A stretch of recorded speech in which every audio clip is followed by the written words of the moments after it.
What mistakes are marketers and founders making, and what incredibly interesting, entertaining, and insightful stories do you have to share to reinforce the points you're making, Lloyd? Well, I can tell you the mistakes they're making, but I can assure you I will not be entertaining or informative or educational. Well, try your No, best. I will, really. We both will. This is going to be a really good episode, I can tell. Yes. Because when I was thinking about it and preparing, because we actually prepare for this podcast and put a lot of work into it, there's a lot of stuff that was interesting me, and hopefully that will interest. I think there's a lot of listeners. interesting stories and real life examples of things that we've got to share with you that are going to stop you making some terrible mistakes with your marketing. Yeah, and the first thing we're going to talk about, Dan, is not getting complacent and neglecting your current customers, which is absolutely massive, and so many businesses do this. Even big boys, big boys, even big businesses that we've all heard of have done it and failed, but loads of small and medium businesses do it as well. And we've got a bit of an example, I think, to learn some lessons from. A local business to us that we visit a lot, Dan. We've been speaking a lot about this. Yes. And no, sorry, go ahead. Yes, Dan, go ahead. I was just going to say, we've both been speaking and complaining and talking a lot about this, and I think the anchors might find it interesting to hear about this story. So, there's a local sports club, Dan, isn't there? Yes. That we frequent a lot. I would say we're there 3 times a week. Yeah, we are there 3 most times a week. weeks. And we won't name and shame them. No. We could do. They'll never listen to this. But Dan has got so upset with how they're treating their current customers, paying customers, that he wrote a note on a little whiteboard on an easel and put it in the entrance hall of the sports club. No. Let's get the facts right. The whiteboard was already on the easel in the sports club. I just wrote on it. Okay. Right. I just need to briefly rant on why that notice board's there.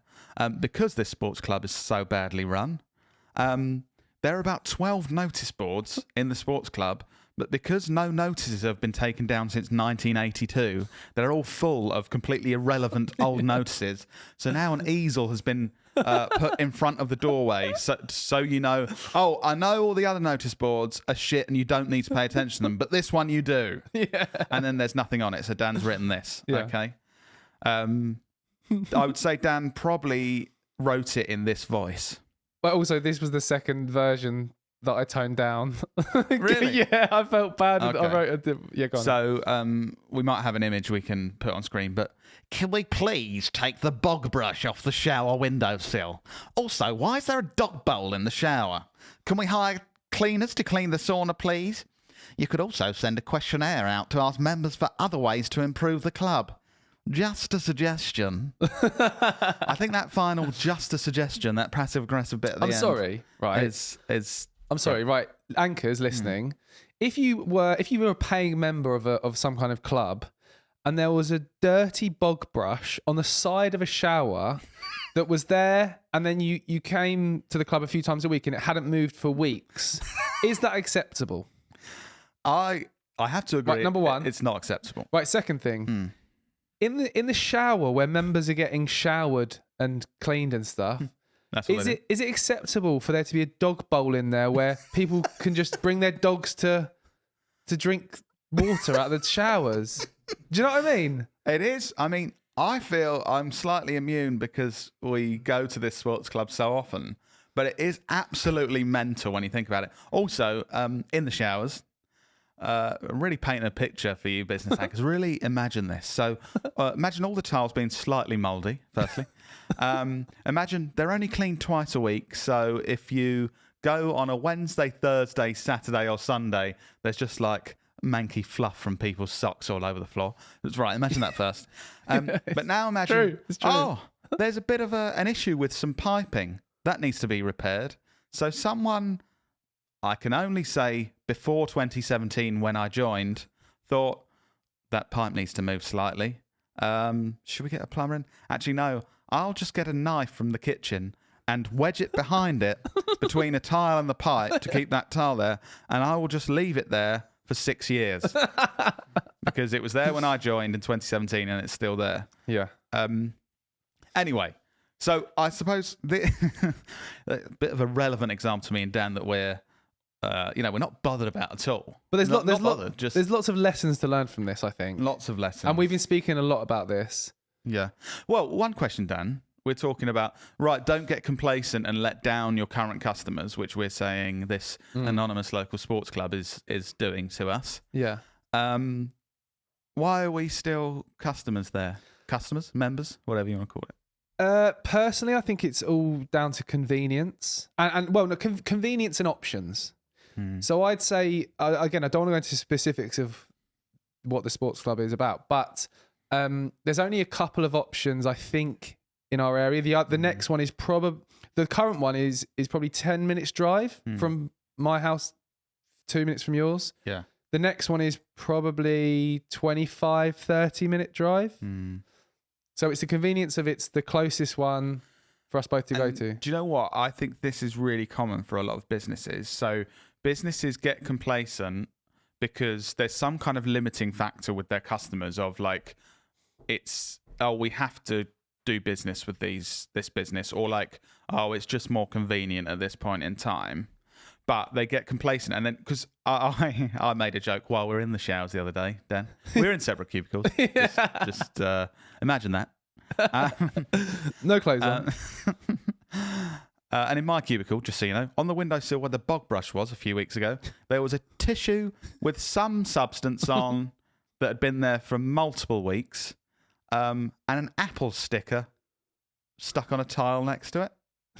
That confused me. Well, who's eating an apple in the shower? No.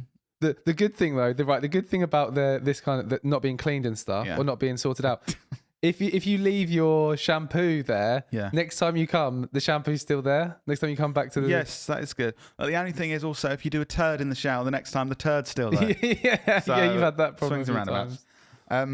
Yeah, why anyway, do you think we're going? I was saying, so this is this is a common thing. We're talking about this in the shower, and I kind of joked, well, when we make our own anonymous sports club in a couple of years, these guys are going to lose all their customers. And I think this is the thing. Like, if you're being complacent at the moment because for some reason it's convenient or the only option for your customers, as soon as there is any other option, they will have no question, loyalty or doubt or anything in just going, I'm definitely moving right now. Like, if there was a clean anonymous sports club doing the same thing, like that's all it has to be. It just has to be clean. I would immediately get a membership there. Here's an exact example of this happening recently. My gym. So I used to go about a couple of years ago, a gym opened up that was like a 24-hour low-cost gym. That previously your other options were a lot more costly and it wasn't a rolling monthly contract. But a new one came to Thanet and opened up. It was a completely new thing, low cost, rolling contract. Thought, great, works perfectly for me. Signed up. Over 2 years, they basically neglected to do anything to improve the gym. Didn't focus on like making it good or enjoyable. When you go in there, the fitness trainers are just on their phone and stuff like that. So I bet the bigwigs as well, looking at the spreadsheets and like getting more memberships, like, stuff. oh god, this one's making a great profit. Like they're just thinking, well, it's doing well. This is doing great because this is making lots of profit. Great. The reason, because there was no other 24-hour gym at that price point in the local area, right, for 2 years. So I was a member then. It was all right. It was just all right. About 3 months ago, a new Pure gym opened up. Right, same concept, 24 hours. Went to try it out. Much wider variety of equipment. They've got hair dryers in the toilet. Nicer quality fitted out. I moved there immediately, and it was like £8 cheaper a month. And all the people I used to see in my previous gym have moved there now. And I've seen that the old gym have now tried to suddenly say they're getting more equipment and stuff to try and save it, but it's because they became complacent. And so, obviously, for some reason, Dan and I love ranting about random sports clubs and gyms. But I think this is a huge lesson. Like, if your business is getting complacent and not looking after its customers in the way it should, that business could disappear overnight if you're doing this sort of thing. Just like we're saying, my anonymous sports club and your gym. Yeah. If once a competitor comes along down the road that's actually just doing the basics, like, oh, that's good. This one doesn't have a dirty bog brush on the windowsill. Oh, that's good that there's not random dog bowls in the showers. Bonus. Yeah. And I think the key thing to learn here, I think you've got to get back to basics and make sure you're doing the basics for your customers really well. There's like a lot of people when it gets to this point of like, so say, well, I make toothbrushes, and then a toothbrush competitor comes along that does it 10p cheaper per toothbrush, and then it's like, oh crap, oh yeah, we just thought that would sell forever. Let's add a button on our toothbrush that sings a song.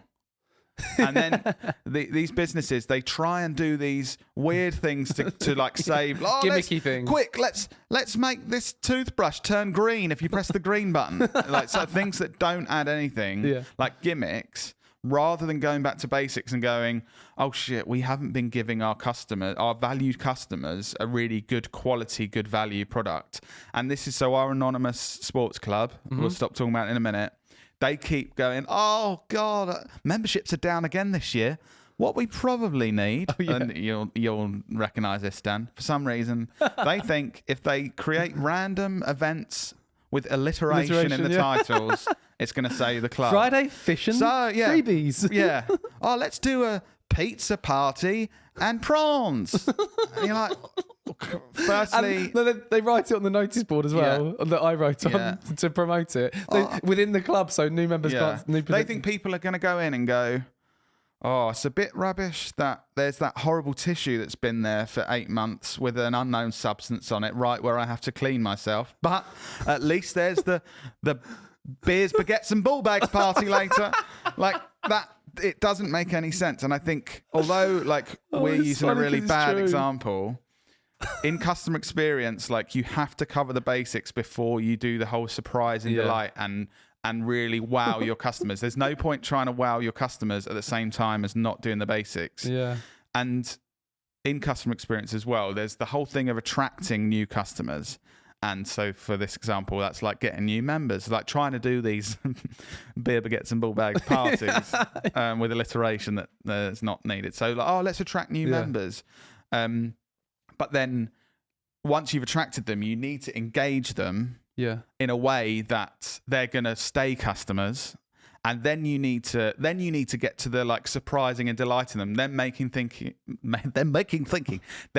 thinking like, wow, this is a really cool place to be a customer of. And then they tell their friends and family and they put reviews online going, this is amazing. And then that helps you attract new customers. But if you just go straight to trying to do the surprise and delight with weird gimmicks and you're not doing the basics, it's never going to work. So the focus should initially be those basic things. Like make the club clean. Yeah. Remove dirty bog brushes and things.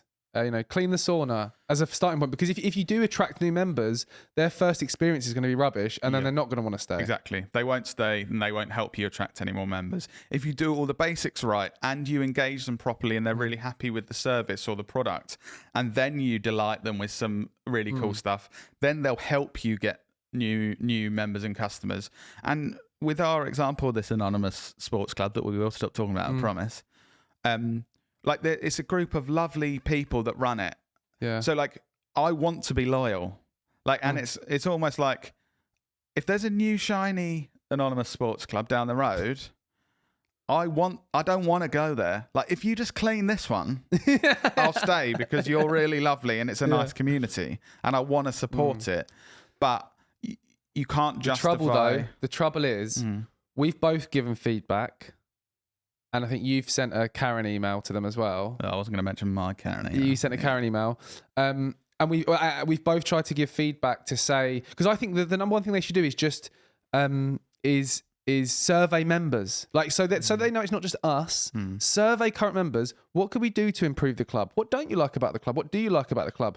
Then they'll get all the feedback to know. They'll have the actual data from members to see what they should be doing. Currently, you give feedback and it's like, yeah, well, it's a members run club, so you should be doing everything. Really, I gave feedback about the tissue with the anonymous substance that was left there for literally months. Yeah, which is weird. Even though it's supposed to be cleaned. Yeah, and they just sent an email out to all members saying, "It's really your responsibility to clean up after yourselves, guys." I was kind of like, but surely the cleaners should at least pick that up, though. Like if a member hasn't. So trying to make this actionable for anchors. If an anchor's listening, they've got a business, they're a founder, or they work in a business and they want to ensure it survives and thrives, and they don't want to become complacent, what actual action steps can they take to ensure that they're not becoming complacent? Should they do like an audit first of all or something, or is there some? What should they do? I think they should be asking current customers for feedback, and if you're maybe you already sell loads of products and you can actually just analyze the data in your reviews and stuff, but like don't just think our profits are looking good. And because I think a lot of businesses are like, oh, the reviews are going a bit downhill. We had a big client like this that was turning over tens of millions in the UK and hundreds of millions worldwide. And we noticed that their reviews were going downhill. And it's kind of like, oh, the product seems like it's not as good a quality as it used to be. Because we're looking at these patterns and we brought it up. But because profits were looking great and turnover was looking great, the right things weren't done. And then they had a downturn in turnover and profits because they didn't do anything about it. So I think firstly, it's making sure you're understanding what your customers feel and doing something about it, even if the profit and that kind of stuff is looking good at the moment. But I think, like you said, some kind of audit, looking at competitors. So it may be that your business is in great shape now, but if there's a competitor or someone new coming up that you're thinking their customers look happier than ours, then at some point that's going to be an issue for you. When people are looking to buy a new product or renew their membership, whatever business it might be, they're going to at least consider that one. And it looks like that one's got better reviews, or it looks like that one's better value. So you need to change that before your customers reconsider their spending. For me, I think a big alarm bell for you, anchor listening, is if you, thanks Lloyd, if you haven't done anything to innovate or improve your business if you can't think of something specific, you thought, oh, we've done this to improve that, or we've done this to improve that, then that's a big alarm bell that you're just getting complacent and just carrying on as you always have done. Yeah. Right, Dan, I want to move on to the second point, and it's a good segue into it. It really follows it on nicely. The second thing that I think founders of businesses should really avoid is focusing too much on what's worked for your business in the past and not innovating and adapting to changes or technology or new trends. And like, obviously what we've been saying already leads really nicely into this. I think it's really important. Yeah. I think like if you think about big examples of companies that have got it wrong, Blockbuster. Yeah. So do you remember when we used to go to Blockbuster and pick a video to watch in our VHS or VHF? VHS player. VHS are the knockoff version of like Smirnoff Ice used to get in. Oh yeah, sorry, VHS. Yeah, VHS, yeah. Yeah, so you used to go to a Blockbuster, pick a video out and take it home. And I honestly used to love that experience. I think a lot of people did. But the trouble with Blockbuster is they didn't innovate. So when Netflix came about, previously Love Film, they saw a gap in the market for people that didn't want to have to go out and walk to a store to rent a movie. They saw a gap in the market. I think they started sending out DVDs when Netflix was Love Film, didn't they? I remember. I was a customer, getting DVDs in the post and then you sent them back. So that was the first step of making it more convenient for customers. I didn't have to walk to the local Blockbuster. I could just go online. I would rent this movie. They'll send it to you in the post. Great. The next version of that was Netflix, where you just signed up and clicked a button and you could instantly have a movie. And the trouble with Blockbuster is they didn't innovate. They didn't change their offering, and Netflix came along, saw a gap in the market and offered something that the customers actually wanted and killed off Blockbuster. I think even Blockbuster had the opportunity to buy Netflix at one point in the early days, and they declined it. There's also, I've got a quote from the former marketing communications leader at Blockbuster. They said, digital would have changed Blockbuster's business for sure, but it wasn't the killer. That credit belongs to Blockbuster itself. Because basically Blockbuster were big enough just to do what Netflix was doing. Like there was nothing they couldn't have done. They were a far bigger business that had more funds available. They could have just gone, okay, yeah, let's take on that model. But they chose not to innovate. And they thought, like we're saying about looking at your spreadsheets, like, we're making millions. Yeah. Like, we're all right. We don't need to change. And obviously, Blockbuster doesn't exist because they chose not to innovate. Do you know what I feel like right now? An example of this happening right now is to do with AI. Right. I've seen lots of people like talking about AI as if it's like a new fad and like, oh yeah, it's there's no point using it and let's stick to what we've always stuck to. Yeah. I think that the companies that aren't embracing AI now are going to be in a similar position to Blockbuster and end up not improving, not delivering better services, and getting overtaken by the competitors. Yeah. I saw another big company we were looking at. I think did you look into BlackBerry as well? Yes. Yeah. Because I BBM? interesting. Anyone remember that? BlackBerry, obviously, depending on your age, like some people know BlackBerry phones, like especially for people in business, it was like, oh, this is great. I can do my emails on my phone. And they're another one who just basically chose not to innovate. And sorry, I was gonna say, do you remember the QWERTY keyboard? That was like then like being able to type every letter. You can on type, yeah. But I found a really good example of how, again, they chose not to innovate because they were like, we're in a good place. In 2014, BlackBerry were working on a Siri-like voice assistant called BlackBerry Assistant, a full 3 years after Apple had already integrated Siri into all of their devices. So it's like, obviously, at some point they were like, oh shit, okay, yeah, we better start innovating. It's too late, isn't it? But it's far too, like 3 years they were starting the work on it. And yeah, but they went from like having the biggest market share to in 2016 had 0.2% of the market. I remember getting so excited to get the latest BlackBerry phone when we were kids and stuff. And then now, where's it gone? Yeah. Down the drain. Another big, can I give you a third and final big example? Kodak. They used, in like photography. The camera company, right? Yeah. They were like, did everything with photography, like cameras, printing, and everything to do with they were like the big boys. And in 1975 they developed the first digital camera. But basically they developed it and thought, yeah, this is far better than what we're doing with like analog. And again, depending on your age, you'll know from like winding the cameras and doing it on film and stuff. But they were basically worried that it would cannibalize they had a great business. They're like, this is better for customers, but we're making shitloads of money with it not being digital. So they basically just held it back. And even though it was a better offering to their customers. Yeah. And then eventually other businesses came forward with digital and just took the thing. Rather than Kodak cannibalizing its own business, they just took all of their customers. The trouble is, though, it's easier to carry on and do what you've always done. Like, it's more difficult to look at yourself in detail and change what you're doing. Yeah. So the easier option is to just continue. That's why a lot of people do that and then fail when other companies who are more hungry to succeed innovate. And that leads us nicely into the next point that we want to talk about. Making decisions to gain short-term reward rather than long-term, much bigger rewards. Yeah. Which is another massive thing. Like, and again, I think it's that thing with both massive corporations that are like trying to keep their shareholders happy, like this quarter, rather than like for the next 10 years or whatever. Like, oh, well, we need this to look good in this monthly report.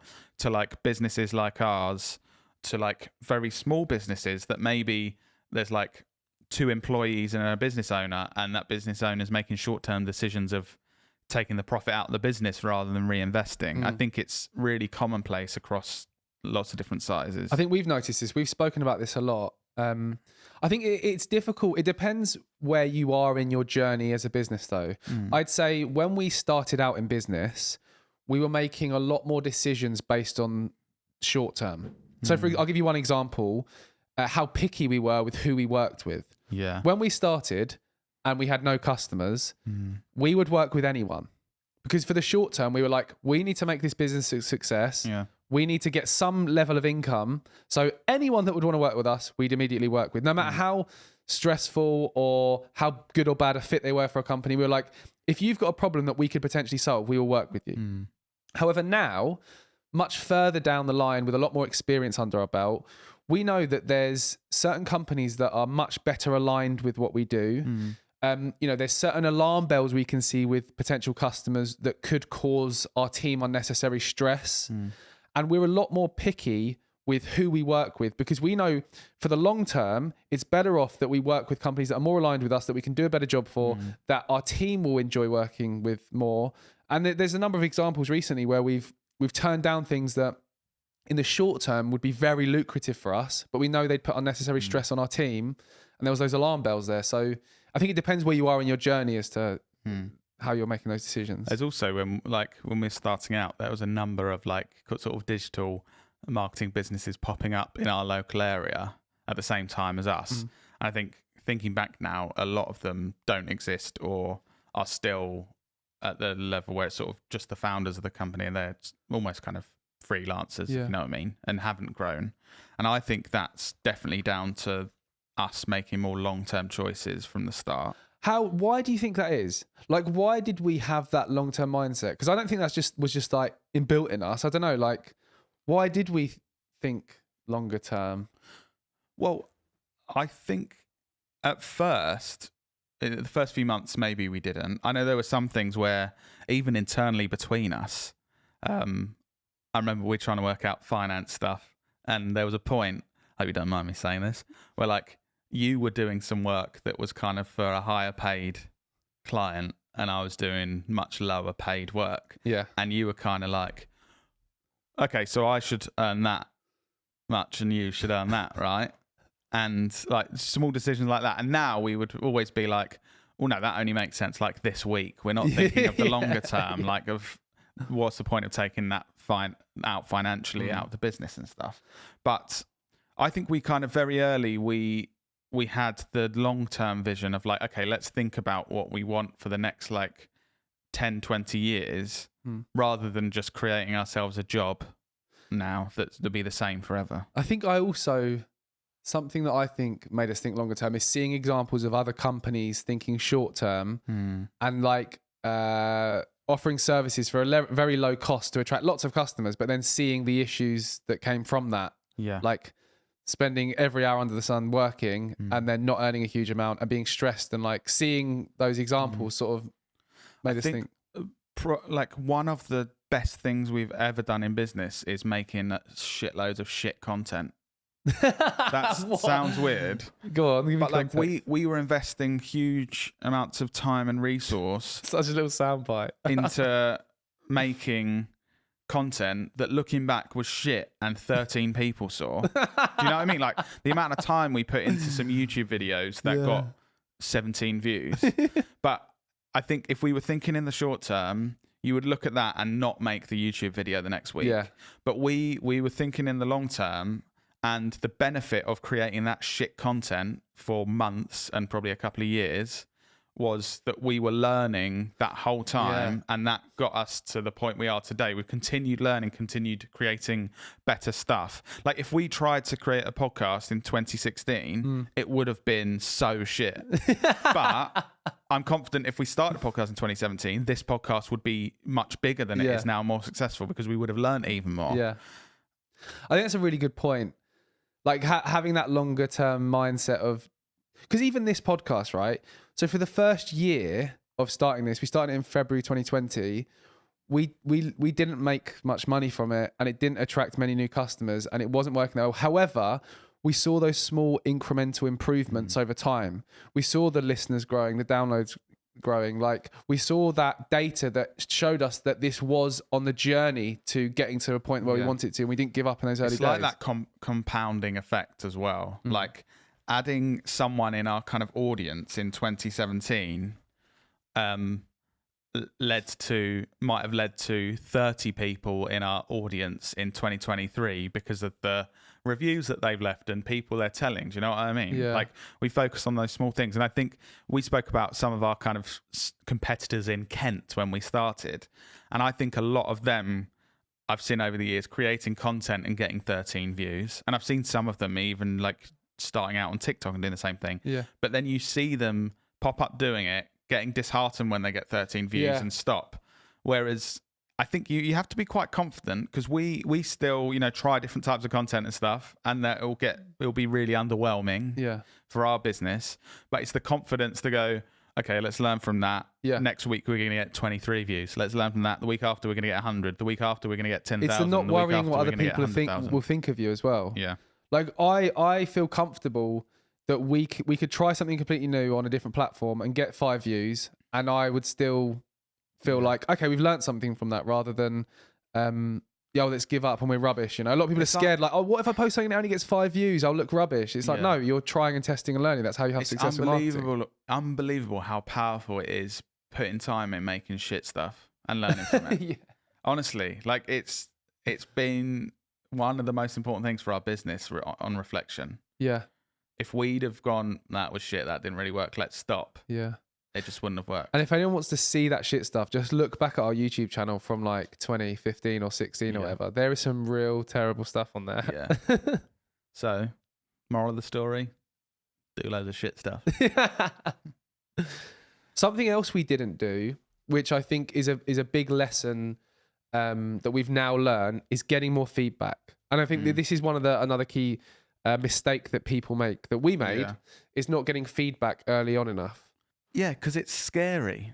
Like if you just carry on with your head in the sand, not knowing that customers aren't happy, mentally it's far easier than saying, "Are you happy?" and them going, "Well, to be honest, no, not really." Or like, "I'm really happy with this part, but this product that you sent me, it just feels a bit cheaper than I hoped." Yeah. Or whatever that is. I think. And this, like you said, Dan, this is something we're still trying to do more of in business. But I think so many businesses don't do this, and they just carry on regardless and think, oh, let's just not bother asking. Even more recently. So here's a real life example. So recently in our business, I think what we do with customers is ask them at the end of the process, send a survey, how did it all go? Give us some feedback. What I think we didn't do well enough was kind of account management of frequently getting that feedback on an ongoing basis, and this was my responsibility to ensure they're happy. And now, even recently, we've improved our process to make sure I'm checking in with customers throughout the project to see how things are going, so that if they may have a small thing that they're like, oh, actually, it's going well, but there's one thing that I think could be improved slightly, we have that information earlier on in the project, can take action, and then it's improved for the rest of the project, rather than just thinking something small in the back of their mind and that compounding over time. We can get that feedback early on. So yeah, would definitely recommend doing that. I think a lot of people in business get defensive and kind of, well, they don't know what they're talking about, that customer or whatever, they're wrong or whatever. But I found a really good kind of table to use that splits feedback into 4 categories. So I'm going to share that with you now. Go on. So you've got basically a scale of positive and negative feedback along the y-axis, and inaccurate and accurate feedback along the x-axis. Because sometimes you will get feedback that just isn't accurate because people haven't understood your service properly, or what you're supposed to get, or they haven't read the details of what they bought.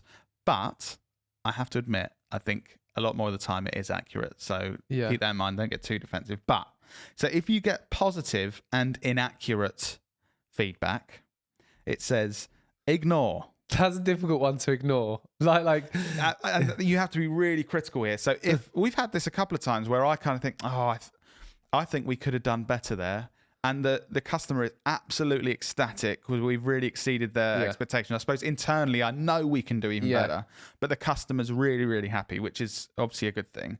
And I think. So yeah, basically you should be ignoring it. And it says, while flattering, you don't learn anything from this feedback. Yeah. Like, what's the point of going, oh, yes, and kind of knowing in the back of your mind, we could have done better. We could have done better. Then you've got the positive and accurate, and it says, celebrate, say thanks, savor the moment, and add it to your brag sheet. So kind of add it to somewhere where you like, we can use that to tell other customers. And we have a Slack channel that whenever anyone gets anything positive and accurate, we'll put into that Slack channel so we can look back and see what people think. Don't forget to do that. I think some businesses are good at getting feedback and just focus on the negative. Like, oh, we need to improve that. That's negative. Whereas we're saying if it's positive and accurate feedback, celebrate. Reinforce that positive that behavior. feels good. Yeah. And then if it's inaccurate and negative, again, ignore. This might say more about the person giving the feedback. Yeah. How do you know though? That I guess you have to be really critical and really try and, because I'd want to just ignore all the negative stuff. But I think it's about being brutally honest with yourselves. Is there any truth behind what they're saying? Yeah. I think if you're brutally honest with yourselves and you're empathetic to that customer, so you think, if I was in their shoes, how would I be feeling? Yeah. Then you'll know if it's inaccurate or accurate. But you've got to be honest with yourselves. I also think even if it is inaccurate, you've still got to think like that's your customer and them being happy with working with you is important. Yeah. So is there look inwards, that feedback may be inaccurate, but is there something that I could have improved on? Maybe it's through our communicating something better so that they wouldn't be providing that inaccurate feedback. I think don't just discount something that's inaccurate feedback. They're still unhappy. Yeah. You still need to understand why are they unhappy. You know, it may be that in the pitching process you weren't accurate enough with managing expectations and that kind of thing. So don't just discount it completely. I think try and still look inwards. Yeah. And finally, I think the type of feedback that can be most impactful for any business is the accurate and negative. Like we said, if it's positive, we want to celebrate, but accurate and negative basically means you should plan and implement. So use it as a chance to learn and do better. And this is how businesses improve. This is how businesses grow, because you look at what hasn't gone right, what isn't perfect, and you make improvements. If things don't go perfectly and you just don't make any changes, your business will always be delivering the same level. And because the world moves forward and your competitors move forward, you'll actually be moving backwards. Yeah. It's a really good point. Nice table, Lloyd. Thank you. It's not mine, so credit goes to Dr. Nicole Chiespsky. Sorry for my pronunciation. Nice. So is there any more things people should avoid? I was going to say, final point. Yeah. Comes from me. Go on. I think it's really important. It's only a quick one though, but not neglecting yourself as a business owner or as kind of a leader in business. Wait, avoid not neglecting yourself. Avoid not. Oh, so hang on. These are the things you shouldn't do. Yeah. Neglect yourself. Okay, there you go.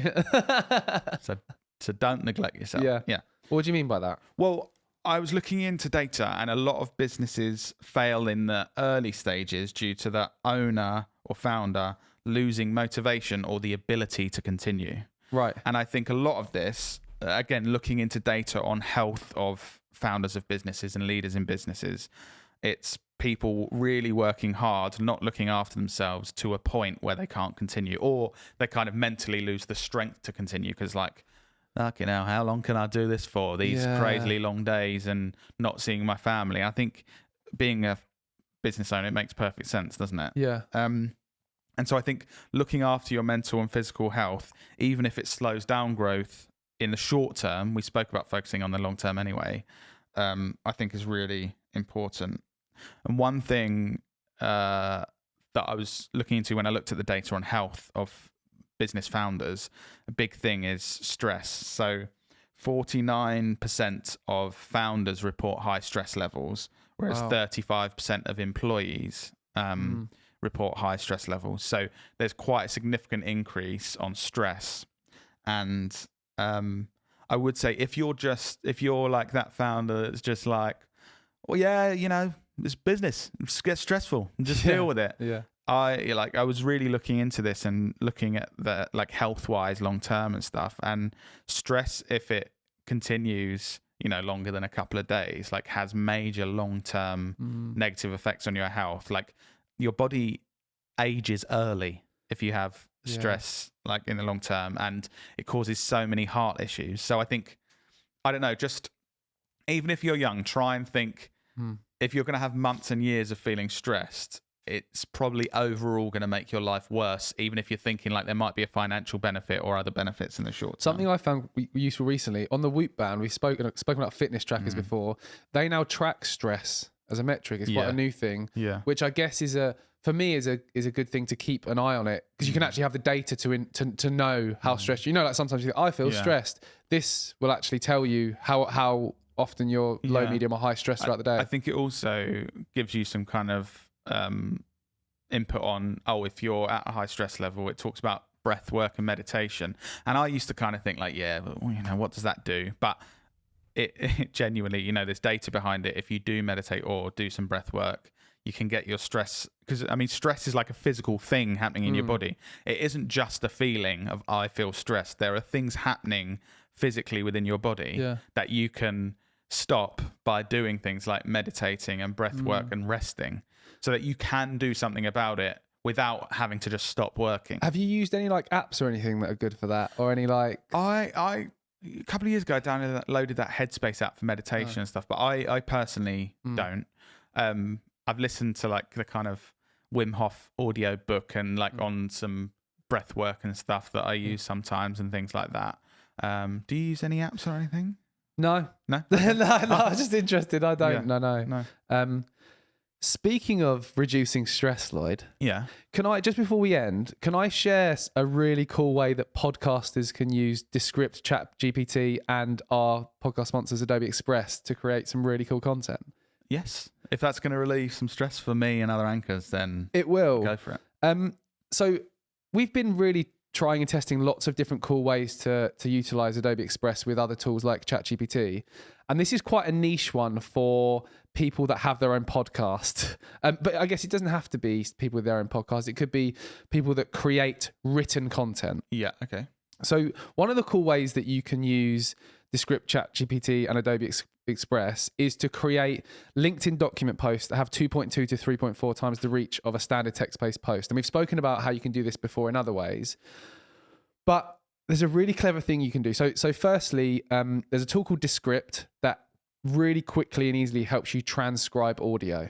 So this is why it's perfect for podcasts, because you can transcribe the audio from a podcast. So you've got the written version.